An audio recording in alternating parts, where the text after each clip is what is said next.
Hello दोस्तों, गुलविंदर जी के study में आप सभी का स्वागत है।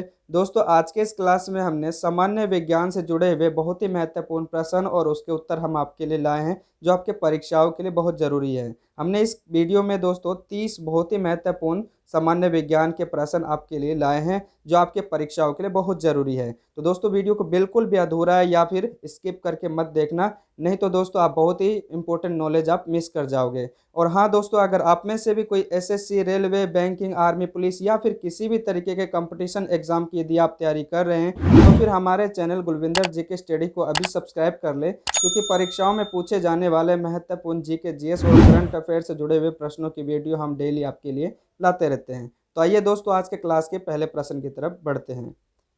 पहला प्रश्न है दोस्तों, बहुत ही इंपॉर्टेंट प्रश्न है। पहला प्रश्न है, पुष्पों के अध्ययन को क्या कहा जाता है? तो पुष्पों के अध्ययन को एंथोलॉजी कहा जाता है दोस्तों। एंथोलॉजी विधि के माध्यम से पुष्पों के यानी कि फूलों के अलग अलग कैटेगरी का अध्ययन किया जाता है। तो उत्तर याद रखना दोस्तों, पुष्पों के अध्ययन को एंथोलॉजी कहा जाता है। प्रश्न नंबर 2 दोस्तों, मधुमक्खी पालन विधि के अध्ययन को क्या कहा जाता है? तो मधुमक्खी पालन के अध्ययन को जो है हम एपीकल्चर कहते हैं। इस एपीकल्चर विधि के अंतर्गत जो है मधुमक्खियों को एक विशेष बॉक्स में जो है रखा जाता है और मधुमक्खियों के शहद के लिए इसे पाला जाता है। तो मधुमक्खियों के पालन अध्ययन को जो है एपीकल्चर कहा जाता है। उत्तर याद रखना दोस्तों, एपीकल्चर इसका होगा। प्रश्न नंबर 3 दोस्तों, कबूतर में कितने गुणसूत्र पाए जाते हैं? सभी जीव जंतुओं में से सबसे ज्यादा जो गुणसूत्र है वो कबूतर के अंतर्गत पाए जाते हैं दोस्तों। आपको याद रखना है, कबूतर के अंदर जो है 80 गुणसूत्र पाए जाते हैं। अगले प्रश्न की तरफ बढ़ते हैं दोस्तों, प्रश्न नंबर 4 की तरफ। प्रश्न नंबर 4 है दोस्तों, चमड़ा और स्याही बनाने के लिए किसका प्रयोग किया जाता है? तो चमड़ा और स्याही बनाने के लिए एक खास केमिकल टैनिन नाम का एक केमिकल का प्रयोग किया जाता है। इसके इस्तेमाल से चमड़ा और स्याही बनाया जाता है। तो उत्तर याद रखना दोस्तों, चमड़ा स्याही बनाने के लिए टैनिन का प्रयोग होता है। प्रश्न नंबर 5 की तरफ बढ़ते हैं दोस्तों, किस खरपतवार को बंगाल का आतंक कहा जाता है? तो दोस्तों, इर्चोनिया क्रिप्स नाम का जो खरपतवार जो है बंगाल के लिए जो है खेती बाड़ी के क्षेत्र पर जो है एक आतंक के रूप में जाना जाता है। और दोस्तों, इसको हिंदी में जो है जलकुंभी के नाम से जाना जाता है। तो ध्यान रखना दोस्तों, पेपर में परीक्षाओं में यदि जलकुंभी भी आ जाता है तो वो भी इसका सही उत्तर होगा। ठीक है, तो फिलहाल ये साइंस की भाषा में है इर्चोनिया क्रिप्स, और अगर जलकुंभी आता है तो वो भी सही आंसर होगा। अगले प्रश्न की तरफ बढ़ते हैं दोस्तों, प्रश्न नंबर 6, मानव शरीर में रक्त का भार लगभग कितना प्रतिशत पाया जाता है? यानी मनुष्य के शरीर में अगर खून के वजन की बात करें तो लगभग 7% वजन जो है दोस्तों साधारण मनुष्य के अंतर्गत यानी सामान्य मनुष्यों में पाया जाता है। तो उत्तर याद रखना दोस्तों, 7% होता है। प्रश्न नंबर 7, मानव शरीर में रक्त का पीएच मान कितना होता है? तो मनुष्य के शरीर में जो रक्त का पीएच मान है 7.4 पीएच मान होता है। यहाँ पर दोस्तों प्रतिशत की जगह पीएच होगा, तो इसको इग्नोर करना दोस्तों। प्रश्न नंबर 8, एक वयस्क में औसतन कितना रक्त पाया जाता है? यानी एक साधारण मनुष्य में, सामान्य मनुष्य में जो है कितना खून पाया जाता है उनके बॉडी में? तो लगभग 5 से 6 लीटर खून जो है एक साधारण मनुष्य में पाया जाता है। तो उत्तर याद रखना दोस्तों, एक वयस्क मनुष्य के अंदर रक्त कितना पाया जाता है? तो 5 से 6 लीटर इसका उत्तर होगा। प्रश्न नंबर 9 दोस्तों, महिलाओं में पुरुषों की तुलना कितना रक्त कम पाया जाता है? यहाँ कम पूछा गया है दोस्तों, प्रश्न को ध्यान से पढ़ना है फिर उसका उत्तर देना है। तो महिलाओं में तकरीबन आधा लीटर खून जो है कम पाया जाता है पुरुषों की तुलना में दोस्तों। ठीक है, तो उत्तर याद रखना, महिलाओं में अगर पूछा जाता है कितना कम पाया जाता है तो आधा लीटर कम पाया जाता है।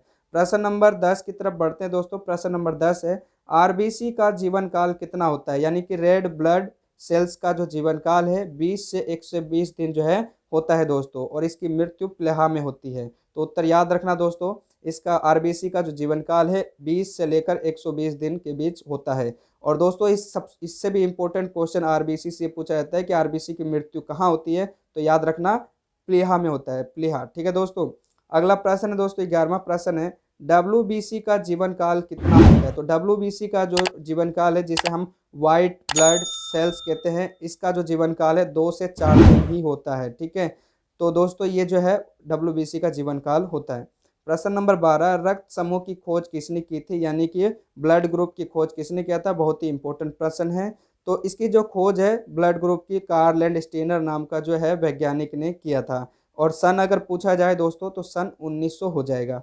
तो ये बहुत ही इंपॉर्टेंट प्रश्न है, इसको याद रखना दोस्तों। वीडियो को ज़्यादा से ज़्यादा लाइक कीजिए और शेयर ज़्यादा से ज़्यादा कीजिए दोस्तों। इतना शेयर कीजिए कि बाकी लोगों तक जो है पहुंच सके जिनके पास हमारा वीडियो नहीं जा रहा है। तो प्लीज़ दोस्तों वीडियो को ज़्यादा से ज़्यादा लाइक शेयर और अगर चैनल पर नए हैं तो प्लीज़ सब्सक्राइब जरूर कर लीजिएगा। अगले प्रश्न की तरफ बढ़ते हैं दोस्तों। प्रश्न नंबर 13, मानव शरीर की सबसे बड़ी ग्रंथि कौन सी है? तो मानव शरीर की जो सबसे बड़ी ग्रंथि है वो यकृत है दोस्तों। ठीक है, यकृत सबसे बड़ी ग्रंथि है मानव शरीर की। प्रश्न नंबर 14, मानव शरीर का कौन सा अंग जिसका आकार नाशपाती जैसा होता है? तो मनुष्य के शरीर का पित्ताशय ग्रंथि जो है नाशपाती के आकार जैसा होता है। उत्तर याद रखना दोस्तों, पेपर में अगर पूछा जाता है कि मानव शरीर का कौन सा अंग नाशपाती के आकार का होता है तो पित्ताशय ग्रंथि इसका उत्तर होगा। अगले प्रश्न की तरफ बढ़ते हैं दोस्तों। प्रश्न नंबर 15, प्रश्न नंबर 15 है दोस्तों, मानव शरीर की दूसरी सबसे बड़ी ग्रंथि कौन सी है? तो दूसरी सबसे बड़ी ग्रंथि पूछा गया है दोस्तों, सबसे बड़ी ग्रंथि नहीं पूछा गया है। तो दूसरी सबसे बड़ी ग्रंथि अग्नाशय ग्रंथि इसका उत्तर होगा। प्रश्न नंबर 16 दोस्तों, इंसुलिन की खोज किसने किया था? तो इंसुलिन की जो खोज है दो वैज्ञानिकों ने किया था, फ्रेडरिक बेंटिंग और चार्ल्स बेस्ट नामक दो वैज्ञानिकों ने इंसुलिन की खोज किया था। प्रश्न नंबर 17 दोस्तों, वयस्क मनुष्यों के मस्तिष्क का वजन कितना होता है? यानी कि सामान्य मनुष्यों का जो दिमाग का वजन पूछा गया कितना होता है तो 1400 ग्राम हो जाएगा इसका उत्तर दोस्तों। यानी साधारण और कॉमन मनुष्यों के अगर मस्तिष्क सर की अगर हम बात करें दिमाग की वजन की तो लगभग 1400 ग्राम के आसपास पाया जाता है। अगले प्रश्न की तरफ बढ़ते दोस्तों। प्रश्न नंबर 18, प्रश्न नंबर 18 है दोस्तों, मानव मूत्र का हल्का पीलापन किसकी वजह से होता है? यानी दोस्तों मानव का जो पेशाब है कभी कभी हल्का आता है, ये किसकी वजह से होता है? तो दोस्तों ऐसा यूरोक्रोम की वजह से होता है। जब यूरोक्रोम ज़्यादा हो जाता है तो जो पेशाब का रंग है वो पीला रंग का हो जाता है। प्रश्न नंबर 19, मानव का मूत्र पीएच मान कितना होता है? यानी मानव मूत्र का जो पीएच मान है वो कितना होता है? तो लगभग 6 पीएच मान होता है। प्रश्न नंबर 20 दोस्तों, मनुष्य के सिर अथवा कंकाल में कितनी हड्डियां पाई जाती है? यानी मनुष्य का जो सिर है, ठीक है, जिसको हम कपाल कहते हैं, खोपड़ी कहते हैं, उसमें कितनी हड्डियां पाई जाती है पेपर में पूछा जाता है। तो याद रखना दोस्तों 29 हड्डियां पाई जाती है। कितनी हड्डियां? 29 हड्डियां। ठीक है, ये बहुत ही इंपॉर्टेंट है, आपको याद रखना है। तो 29 हड्डियां खोपड़ी में पाए जाते हैं। प्रश्न नंबर 21, मनुष्यों के पसलियों में कितनी हड्डियां पाई जाती है? तो पसलियों में 12-12 जोड़ी के दो अस्थियां पाई जाती है, टोटल हो जाते हैं 24 अस्थियां। तो मनुष्य के पसलियों में टोटल 24 अस्थियां अथवा हड्डियां होती है दोस्तों। प्रश्न नंबर 22, मानव शरीर की सबसे बड़ी हड्डी कौन सी है? तो मानव शरीर की सबसे बड़ी हड्डी जो है जांघ की हड्डी होती है, जिसे हम फीमर भी कहते हैं। तो उत्तर याद रखना, जांघ की हड्डी इसका उत्तर हो जाएगा। दोस्तों वीडियो को लाइक और शेयर जरूर कीजिएगा और करते रहिए। प्रश्न नंबर 23 है दोस्तों, मानव शरीर की सबसे छोटी हड्डी कौन सी है? यहाँ छोटी हड्डी पूछा गया है, तो सबसे छोटी हड्डी कान की हड्डी होती है और ये स्टेप्स भी इसको कहते हैं, स्टेप्स। ठीक है, तो पेपर में स्टेप्स पूछा जाता है और या फिर कान की हड्डी पूछा जाता है, तो स्टेप्स को ही जो है कान की हड्डी कहा जाता है। ठीक है। प्रश्न नंबर 24 दोस्तों, अस्थि से अस्थि को कौन जोड़ता है? यानी हड्डी को हड्डी से जोड़ने का काम कौन करता है? तो लिगामेंट जो है हड्डी को हड्डी से जोड़ता है। प्रश्न नंबर 25, घेंगा नामक रोग किसकी कमी से होता है? तो घेंगा नामक रोग जो है आयोडीन नमक की कमी से होता है। इसके अंतर्गत जो है अगर आयोडीन नहीं खाया जाए या आयोडीन ना मिलने पर जो है गले में एक बड़ा सा सूजन हो जाता है, इसी को हम घेंगा कहते हैं।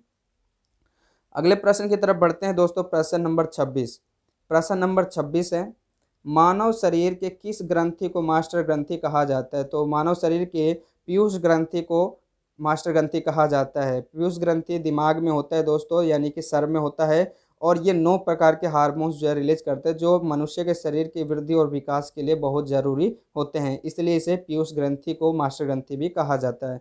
प्रश्न नंबर 27, पीयूष ग्रंथि का वजन कितना होता है? तो पेपर में पूछा जाता है कि पीयूष ग्रंथि का वजन कितना होता है।